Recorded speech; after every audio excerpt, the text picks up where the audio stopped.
it off! Shake it off! Thank you! How good did that feel? Huh? Brothers, sisters, and everyone in between and beyond, welcome. We are gathered here today to cultivate a little bubble of kindness. And after this week, we definitely need some kindness in every space we inhabit. This next song, this first song I'm about to perform, it has these 3 questions. How did I get here? Where am I going? And most important of all, my God, what have I done?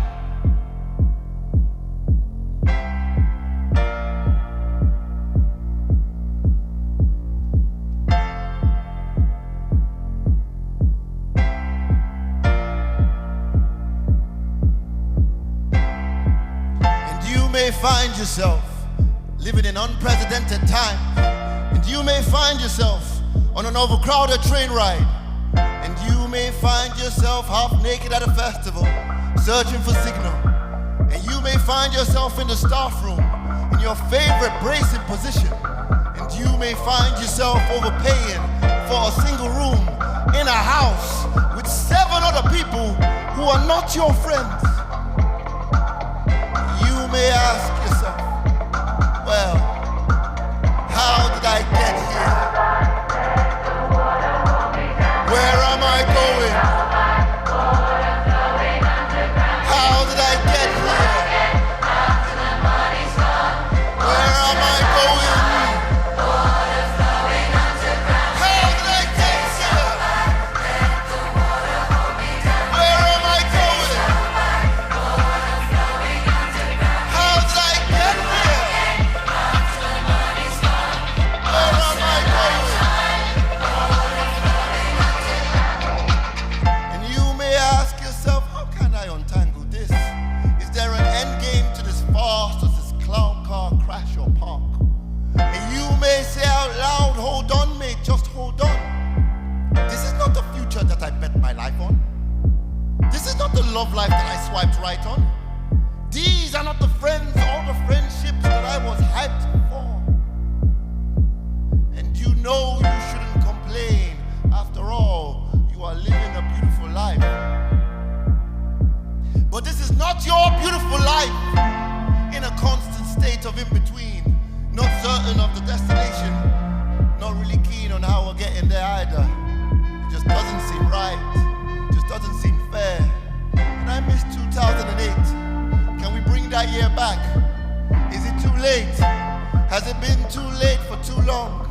And you may ask yourself, my God, what have I done? And you may ask yourself, my God, how can I fix this? Where am I going? How did I get here? Where am I going? How can I fix this? Where am I going? How did I get here? Where am I going?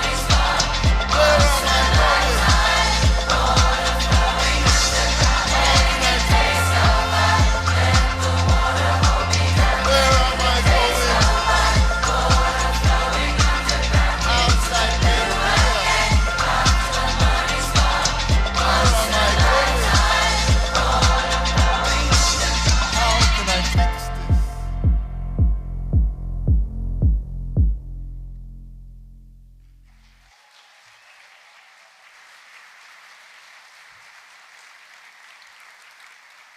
Thank you.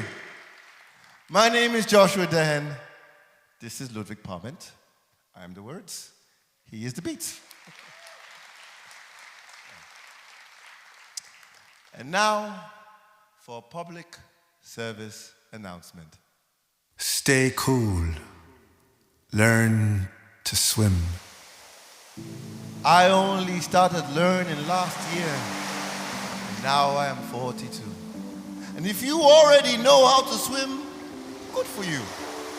This is for all the people behind you. Stay cool, learn to swim. Nah, mate, you're not too heavy. Your bones are not too dense. Pennywise was right. In the end, everyone floats. Stay cool, learn to swim. Your skin will thank you. Your mind will thank you. And if there's blood in the water, sharks will thank you. Do not swim in the River Thames. Nobody asked you to do that. Some things will always be true. The sun always sets in the west. Right now will always be as good as it gets. Romeo and Juliet is tragic. Time is wasted on worry. And every one of us is made of pure, unadulterated magic, except for Donald Trump. Trans rights is human rights. Palestinian rights is human rights. Some things by now should be a given. It looks worse when it's online.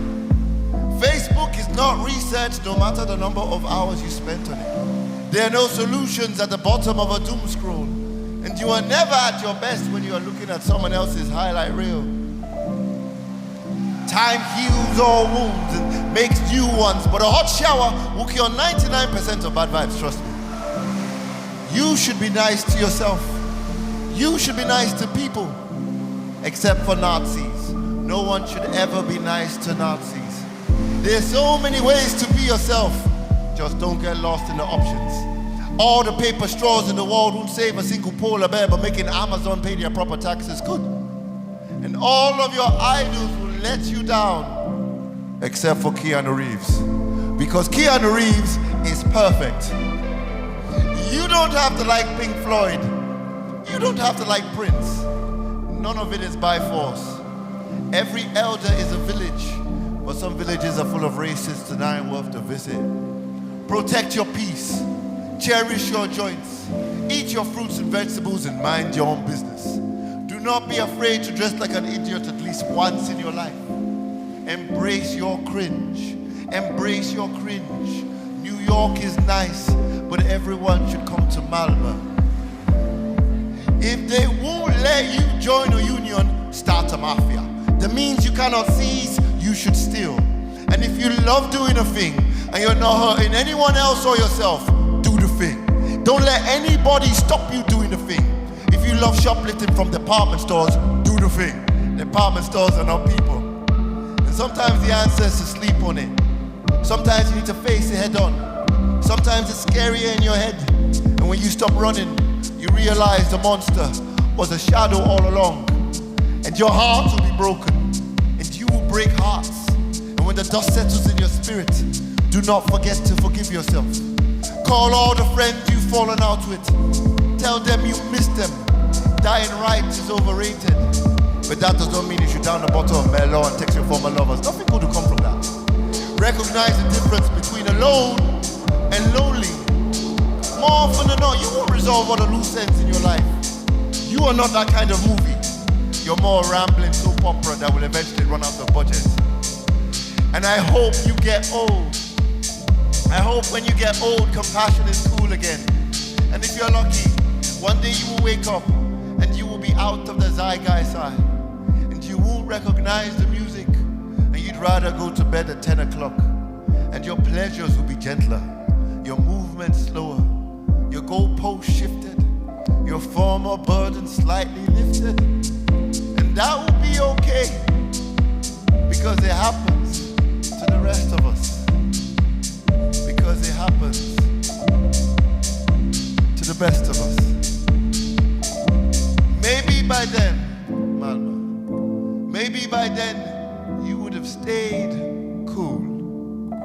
And maybe by then you could do something else with your life. Like learn to swim. Thank you all very, very much. My name is Joshua Idehen. Be excellent to yourselves and to each other. Take care. So we're going to talk about AI, truth, and the new information environment. It's quite a few large topics here. I already was introduced, but I also like to travel. That's me. That's a sea lion. Does this picture, if you were to come across this picture on the internet, for example, would you believe in it? Like, does this look like a real picture to you guys? Show of hands, how many thinks this looks real? Some. How many thinks this looks not too much real? A little bit mixed. Fair enough. So this is actually a picture, but it's got some filters. So I've mixed a little bit with the colors because it's a little bit bluer because the colors weren't super sharp. But it's like, it's a picture, but it's been altered a little bit. And I think that's very sort of informative, or it's really sort of symptomatic of what we're seeing more and more today. I think more and more of content that we see online is not true or false, or real or fake. It's more like a scale. Like, it can be more real or more fake. And for example, if we're talking about imagery, then we have, of course, cameras, and we have AI-generated pictures. But like we saw in the previous picture, the camera is not even a camera. It's like either true or false. And I would argue that Gen AI might in general be a little bit more fake than the cameras, but it's also not completely black or white. So take cameras, for example. When we started out with cameras, we had like Polaroid, where what you got in an image was actually a copy. Like, it was posted on a negative, so it was basically a copy of the light that entered into the camera lens. So that was, I would say, fairly real, if you will. But then we started getting sort of these older digital cameras where you could start to elaborate a bit with the exposure time and the lighting and stuff like that. And you also started to get pixels instead of negatives. And then you can start to argue like, okay, but how big is the resolution, etc. It's starting to get a little bit more like a sort of phony representation of reality, although fairly close to what it's representing. Then we got sort of manual pro cameras, and now you can really start to mix with the setting, right? So we're moving further from the sort of unbiased representation of what it's depicting. With the new iPhone cameras, I mean, if you take a picture with one of the new cameras, it's not actually one picture with a lot of pixels. It's actually a bunch of pictures, and then it kind of pastes together the parts of the pictures that it deems being the best. So it's not one picture, it's a multitude of pictures into one. So we're moving from the realness. And then, of course, we have the new cameras with filters. And now we're starting to see how we can really sort of distort the truth. And this can also be like more or less close to the truth. Like this one, for example, it's clearly me. And you could perhaps think that maybe I got into some kind of crisis and wanted to change my hair color for the day or so. But you can see that it's me. This one, if you've seen me, you can see it's me, but it's also really distorted. This one, maybe given the context and given that I'm wearing the same shirt, like you could see it's me, but it's also not super clear, right? So we're moving a little bit, but it's still based on reality. It's not completely confabulated. But those are quite benign. But there are instances where you can sort of challenge the truth a little bit more. This was in 2020, Nancy Pelosi, I think she was the US Speaker of the House. There was a video of her making a speech, and the speed of it was slowed down by 25%. So she appeared really drunk. And it took a while before that was sort of shut down. And it was actually, the video had been tampered with. But that was a little bit more malign. But it's not completely fake. I mean, it was an actual video. And I mean, when I listen to podcasts, I tend to speed them up. And if you're watching this on YouTube, you probably will as well. So it's not really fake, but it's also not really real. And depending on the intent and the context, it can really distort our understanding of the truth. But then if we go to Gen AI then, I think this is also a little bit of a scale, because you can have generated AI or AI generated content that is clearly AI generated and approved by the source. So, for example, Narendra Modi, which is the Prime Minister of India, he used Gen AI to translate a video of him making a speech to a lot of local languages so that a lot of his constituents could listen to him in a language native to themselves and that they understood. Everyone knew that this was faked, but it was from him and it was clear and it was understood. So then you could argue it's a little bit more sort of, it's not real, but it's also kind of okay. It's his idea. But you can also have not clear, not approved. And speaking of Taylor Swift, incidentally, in January, there were a lot of nudes purportedly leaked on Taylor Swift. And this eventually transpired that these were AI generated, but it was a while where it wasn't obvious and this was clearly not approved by her. Then we have in the middle, we have content which is clearly AI generated, but not really approved by the source in question. I don't think that this is going to work for a video, but it's actually a video of, actually it's a fun, okay, we don't really have time to look at them because I had less time than I thought, but actually it's basically a video of Kamala Harris and Donald Trump walking romantically on a beach, kissing, she being pregnant, his sort of touching the belly, and then it's, you can actually Google it, it's fun, and then they end up with like cuddling this little baby with his outfit and hairdo. But it's like, it's obviously fake, but it's not really approved by them, probably. Oh, it actually worked. Okay, we can see a little bit from it. It's really short.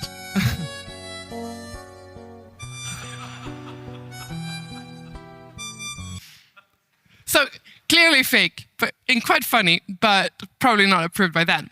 And then we have sort of the not clear and not approved, which can get a little bit worse. And we're starting to see, like in the conflict in the Middle East, where it's kind of emerging a lot of later on realized sort of fake imagery of horrid conditions, which might not be an exaggeration, but some of the content is fake, and that's not really good for the environment when the truth and the fake ones are sort of intermixed. And like Lisette said, already next year, it's estimated that over 90% of content online will be AI generated. And what will that do with the environment? I think you all are developers, or most of you, but we're familiar with sort of statistics, right? So basically, simplest as this, if a human generates content versus a bot generates content, well, a bot can generate a lot more content a lot quicker than humans, and it can also duplicate. So quite quickly, you're starting to see human content being outcrowded. And the problem there is that, the relationship with quality and quantity when it comes to information tends to be inverse. Which makes a lot of sense because carefully curated and fact-checked content takes a lot more time to produce and to fact-check rather than sort of information, disinformation, misinformation from unchecked sources. It kind of serves itself. But on the other hand, when you're having AI models trained on the content of the internet, you also generally see statistically that if there's more of something, it gets higher weight in an AI model. So basically, we're seeing the good quality being, the bad quality, high quantity being outweighed into the models that are producing stuff based on the content of the internet, because these models generally can't really say what's good quality and bad quality content. So how do we adapt to this? And how do we sort of preserve our ability to discern what is truth? And I think it serves us well to go back a little bit. And when we're talking about AI truth and the new information environment, we might as well start with truth and the old information environment. So a little trip down sort of, well, not really memory lane because it's way past our memory. And I'm going to speed this up a little bit more. But if we start out with sort of an information environment, for humans, this really started with language. And originally, we communicated, like this is what set us apart from other animals. Like we communicated in quite complex languages. And normally that would have been around the sort of campfire or something like that. Everything was verbal and it was one-to-one or one to a few. But the next chapter was actually writing. And that started out in the sort of 3400s or 3500s BC with cuneiform and hieroglyphs. And cuneiform was developed in Mesopotamia or in the Middle East, whereas hieroglyphs was more in Egypt. And here they started to sort of formalize accounting and governance, and suddenly you could save information and show it to more people, and it became more fixed, right? So this really enabled memory beyond individual minds, and also societal government beyond direct relations. So suddenly you can grow societies from sort of more families or like smaller tribe into larger one, because you could really formalize rules or keep track of accounting and stuff like that. So basically, writing enabled information to kind of transcend time and space, but it really also introduced the need to trust a scribe who we couldn't always really see. And already at that time, it could be hard to sort of understand where information came from and its veracity. So trolls could probably be there already in the 3000 whatever for BC.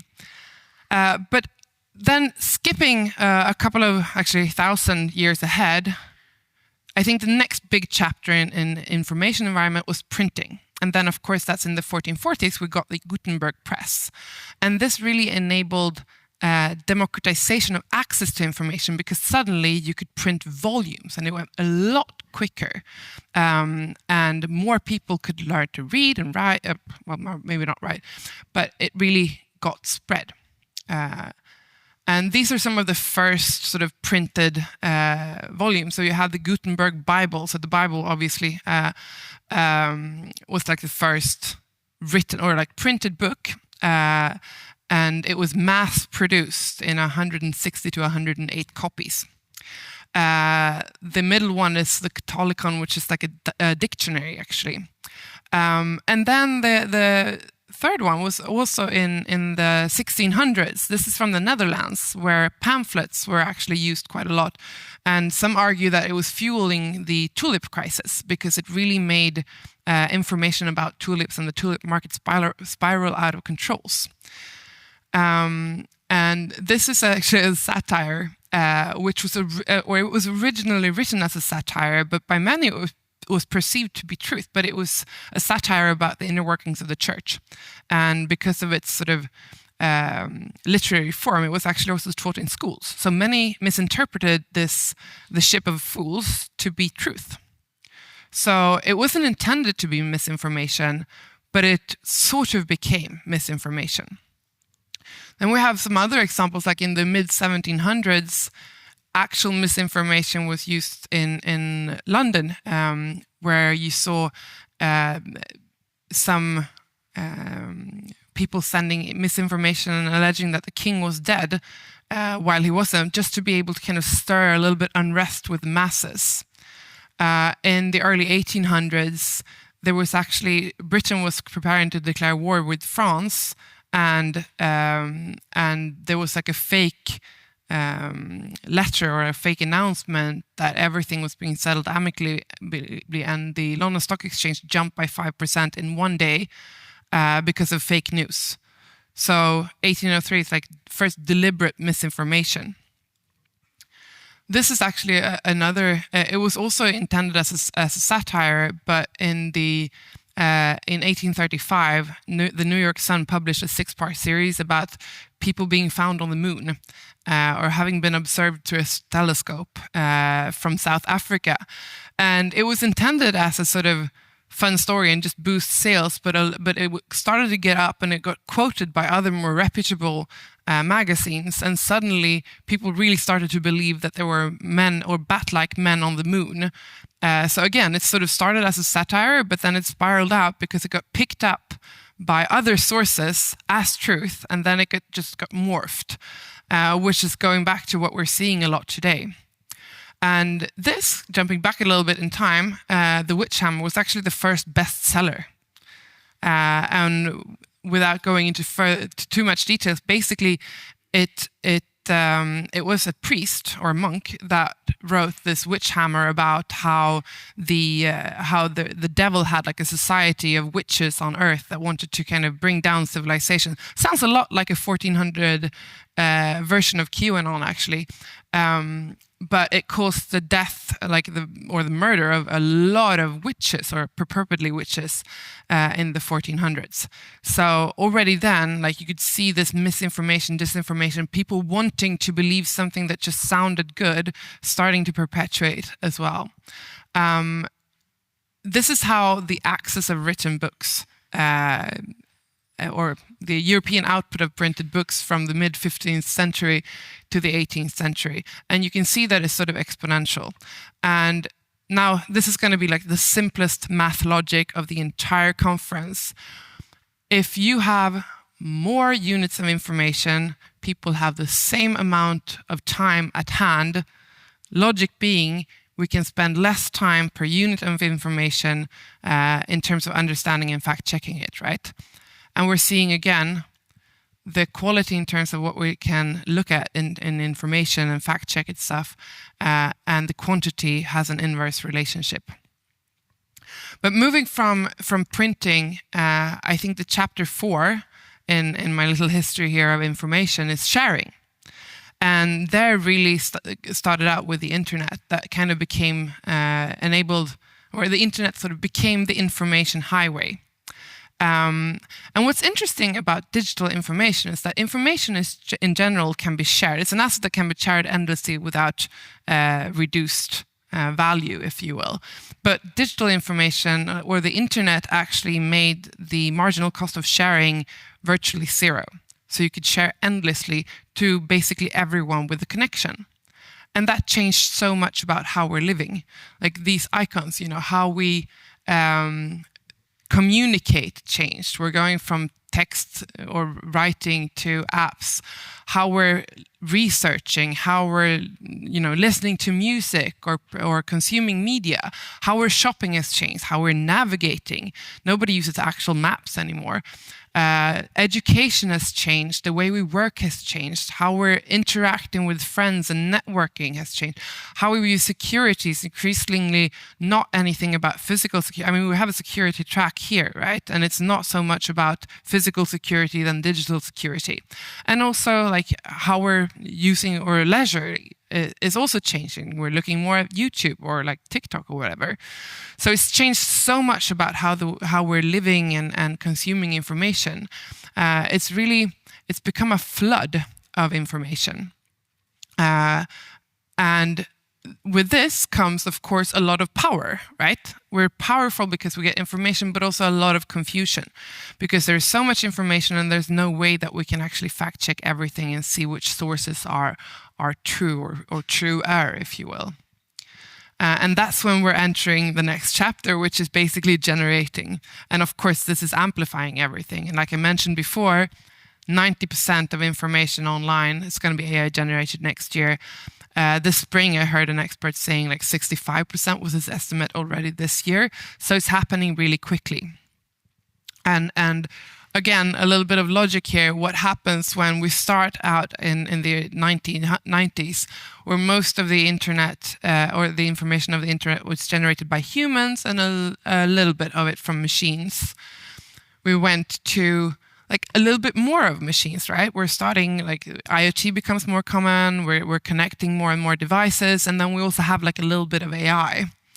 But again, going back to like my little bot versus human generating image earlier, like when this is perpetuated really quickly, we're kind of seeing the AI out crowding, right? And it's just getting larger and larger, see? And again, all of you know the simple equation of AI models or machine learning models: garbage in, garbage out.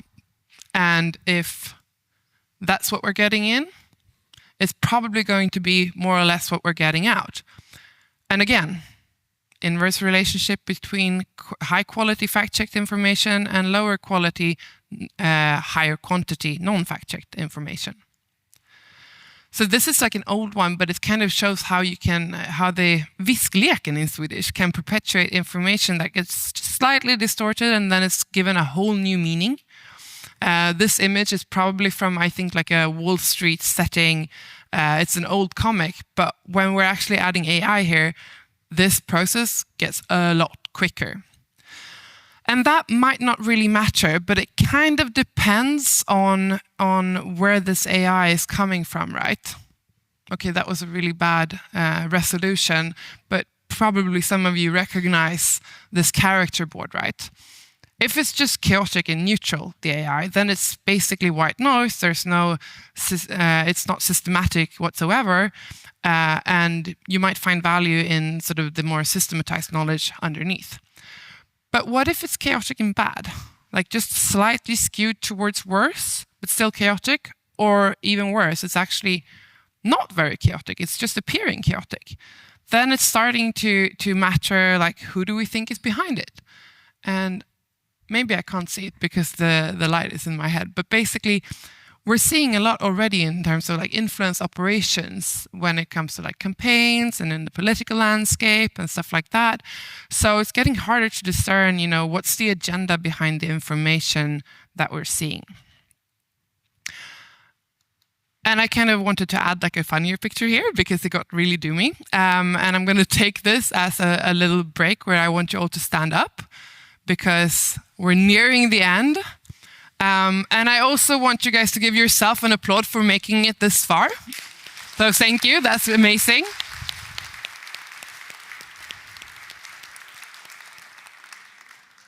Well done you. I hope you're feeling a little bit more energized. I'm going to start working a little bit more towards lights at the end of the tunnel. You may sit. Thank you. Or, I mean, you can stand as well, as long as the people behind you stand too, because otherwise it's going to be hard to see. We've kind of seen this before. Like, we've seen this with the Witch Hammer, we saw it with the London Stock Exchange, like we saw it with the New York Sun and stuff. So it's actually not really new because it's always been a challenge to discern, like from that troll scribe, you know, it's been a challenge to discern truth when you don't really know where it comes from, right? It's just that there's a lot more of it now. But it's still, we've seen it before and we kind of got out of it. And what's interesting also is that these models tend to make other mistakes. Like it's when you see these ones, it's sort of, you can question the human behind it. When it's AI, you kind of see different mistakes. So this one, now I realize that you're not going to be able to see it from the back, but I was using this. So you remember when I was illustrating the language, there was like this campfire thing where people sat and told stories. That was an AI-generated image, and I wanted actually to use a proper painting for it. So I asked ChatGPT to get me a list of famous paintings of people around a campfire, and I got these 10 or 7 actually examples. Now, some of them were real. All of these are like a name of a painting, an artist, and a little description. Some of it was real, like semi-okay, so Bohemian Campfire by Albert something. There is a campfire, but it's not called Bohemian Campfire, so I don't know where I got that from. These two are like outright fake. So one is like The Storyteller by XYZ, and there's no such painting, but this painter was referred to as a storyteller sometimes. So it's like, it sounds really good, but it's not always good. So we kind of need to fact check it in a different way than we do with humans. This image was like in the recent floods in Florida, this image came up and it got really viral. And if you're looking at it, like if you're looking up close, it's kind of semi-obvious that it's a fake because there's like a gibberish text on the cap. Donald Trump's hand is a little bit disformed. I think the biggest telltale sign is I don't think we'll ever see Donald Trump in public wearing jeans. But they do get better. They get a lot better. This is another picture that went viral in connection to the flooding just like a few weeks back or a week back with this little kid crying with her dog. This too is like she's got this unnatural sheen from her, but this was tweeted by I've grayed out the name because it's not a political point, but by somebody in the US political landscape. And it reached like 3.5 million views or something, but before it got flagged as AI generated. But the thing is then that the poster, the original poster, she commented on it and basically said, now I can't read it myself, but basically said that I don't really know where this comes from, but honestly it doesn't really matter because it really is emblematic of how we feel, so I'm going to keep it there. And then it kind of becomes disinformation, right? So it honestly doesn't matter where this comes from, it's emblematic, so in short, it feels true. And this is really interesting, right? It's high-level storytelling. But I think, well, obviously, this is also not entirely true, but a very true quote. Like, do not believe everything you read on the internet just because there's a picture with a quote next to it. And that's really true today. Like this one, for example. Honestly, I don't really think that anyone believed in Shrimp Jesus, but Shrimp Jesus became like a huge topic on Facebook in April this year. And that was basically because of this this algorithm that that incentivizes engagement. And then there was like a lot of bot farms that just spiraled out of control and flooded the internet with Shrimp Jesus. It's super fun, right? But it's also a little bit concerning because this is really outcrowding a lot of other content, right? And again, it could be fun, you know, but the quality of that type of information, if you look at the entire information landscape on which many AI models are trained today, we might not want that to be as highly weighted, which is going to be. If half of the internet is Shrimp Jesus is going to gain a lot of weight. And that makes a lot of sense, right? Because in democracy and in statistics, volume is valued as higher.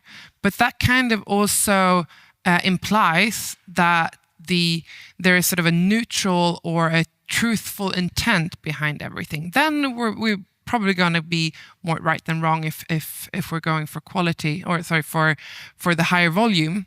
But if it's just chaotic, then it's just spiraling out of control. And again, as we're perpetuating, it's just more and more AI content, and we're just seeing like the little humans and the machines getting crowded out. And what does that mean for the overall information quality? Well, I don't know if anyone recognizes this book. Anyone? A few. So I really recommend it. I think it was from like the mid-2000s or something. It's fairly old, but it's the Freakonomics is basically, they're looking at a lot of random correlations on in databases and stuff, and just illustrating how spurious correlations can lead to really weird conclusions if we're not looking out for them. So for example, apparently there's a huge correlation between US crude oil imports from Norway and drivers killed in collisions with railway trains. Now, this is what we call a spurious correlation because there's fairly obviously not sort of a causal relationship between the two, so we shouldn't draw too much conclusions based on it. Same here, divorce rate in Maine is really highly correlated with per capita consumption of margarine. And mind you, this is in the per capita consumption of margarine was in the entirety of US. So, because otherwise we might discuss, you know, how does that impact the relationship of the people in Maine? But it's even two different data, like the populations. But the thing, right, is that most AI models are looking at correlations, not causations. And if you have a lot of information and a lot of data sets, you're going to find correlations. And the question is, what conclusions do you draw from that? So how does that impact truth? And how does that impact the concept of truth, even? Because again, going back to this character grid, like what is actually driving AI content generation? Well, then we're going back to, again, what's incentivized. And what's incentivized online is normally virality, speed, and engagement. That's what's driving all social media platforms, at least. And it's kind of like quick and slow dopamine. Like the TikTok algorithm is amazing, but everything is bite-sized. And I'm not going to let you watch all of this because we're going to run out of time. But basically, if I'm looking at what most watched YouTube videos searching for Bill Gates, this one showed up. And that's actually not Bill Gates. It's one guy acting Bill Gates and one guy acting Steve Jobs. And they're in this rap battle. Let me just step right in. So we're not going to listen to all of it, but this is obviously not what Bill Gates is famous for or what he'd want to be famous for, right? But it's quite funny. So I can see how it's generating engagement and virality and quick laughs. And I'm guessing that none of you have missed the famous Hak Toi girl.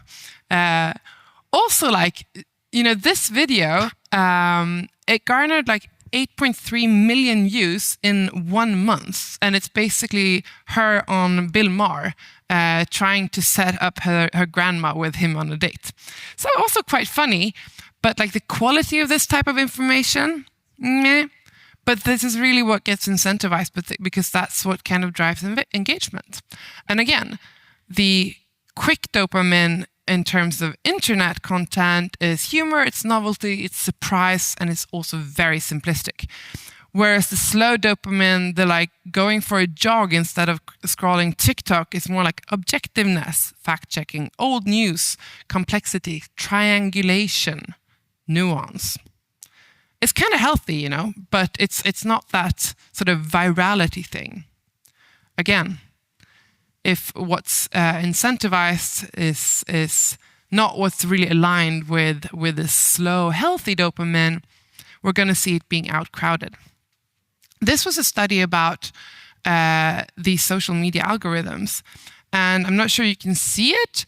You probably don't want to read it, so I've summarized it really quickly. Basically, misinformation is actually not spreading because of lack of critical thinking or skewed judgment, but it's spreading because there's this flywheel effect. So if you're sharing more, then you get rewarded with more clicks and more likes, and then you're likely to share more. But it actually doesn't have anything to do with lack of critical thinking. I mean, I share a lot of memes. I'm not. And it's kind of fun, right? And to that effect, like those two paragraphs or 2.5, that's 155 words that we couldn't bother reading right now. But misinformation, and this is from the University of South California, is really a function of the structure of social media and the sites themselves. This is one of my favorite quotes from an ex-boss. He always was doing like this, like he was such a storyteller. I have a lot of friends who are such storytellers, and I love that. And they're like, "Why ruin a good story with facts?" And I kind of agree, but that's also what makes stories compelling are not necessarily their truthfulness, right? But there is kind of a light at the end of the tunnel here. So basically, this is like 234 words, so we're definitely not reading that. But the point is that it's actually not that necessarily misinformation or disinformation that are spread. It's just like random content because popularity is incentivized. But it doesn't have to be. And then it says that social media platforms can change their incentive structures to incentivize more higher quality content. But then the question is, right, how are the platforms incentivized? And the problem really is that fiction is really cheap, it's really ingratiating. Truth is really complicated and sometimes painful. So truth is at a disadvantage. And again, quality versus quantity, or truth versus clicks. I don't know. It's really hard. But I think the challenge or the point is that we're already living in this, right? So this new information age is already here, but we haven't really adapted to it yet because humans generally are much slower at adapting than is technology. But we kind of have to do that. Because I think globalization generally brought unified the information landscape. But now we're starting to see like content curation algorithms, putting us into more silos because there's so much information. So everyone wants to make sure that I'm just seeing the information most relevant to me. And that's kind of also the information I want to see. And honestly, I think working from home kind of also makes these silos a little bit more watertight. But I wouldn't be standing here if I didn't have like one or two thoughts about like there being a light at the end of the tunnel, because like I said, we've seen this before, we've gotten out of it before, and when it came to the witch hammer, there was a lot of like the Enlightenment came, they were starting to look more at proof and scientific evidence and legal reform, stuff like that. And I'm not going to go into more details on that because we don't have time. But I really recommend Harari's latest book, Nexus, where he talks a lot about how we might need to align common long-term incentives with shorter-term individual incentives. And he says that platforms should be liable for the actions of their algorithms, not for the content of the users. I think this is a good point. Basically, if you're Facebook or TikTok, you can't be policed by what somebody puts up, but maybe you should be policed if you are really elevating harmful content. But the question is then, as we're rounding up, like what can we do to nudge the world toward a favorable outcome? And I think there are three areas that are commonly discussed in this context. And it's, on the one hand, using AI to establish what is truth. And then it's using AI to get more transparency. And the third one is information literacy. I think all of these are really important. I think the AI for truth is a little bit harder, though, because what is truth? Again, societies have been formed because we are storytelling, and generally fiction is really effective in communicating and creating order. And while mis and disinformation is bad, like bias and manipulations are on the one hand ubiquitous, and sometimes they're also necessary. But transparency, I think, is really interesting because probabilistic transparency is actually technologically possible already today. And so perhaps it's less important to know what is truth than just understanding whose agenda would this truth favor. So in whose interest is it to show this content? If you know that, then, you know, again, if somebody's trying to make a point, truth, no truth, less truth, the agenda might be more important. And that's actually possible today. And I think also information literacy, especially critical thinking, is definitely going to be more important. So, I mean, we've gone through a lot of chapters of the sort of information history, from language to writing, printing, sharing, generating. And the question is then, you know, what's left? Maybe, hopefully, the next chapter could be questioning. And with that, I want to end with a question to you. But apparently that doesn't work because the QR code for my mentee is not in here. And we're also on time. So I'm going to skip that and let you all go. Thank you.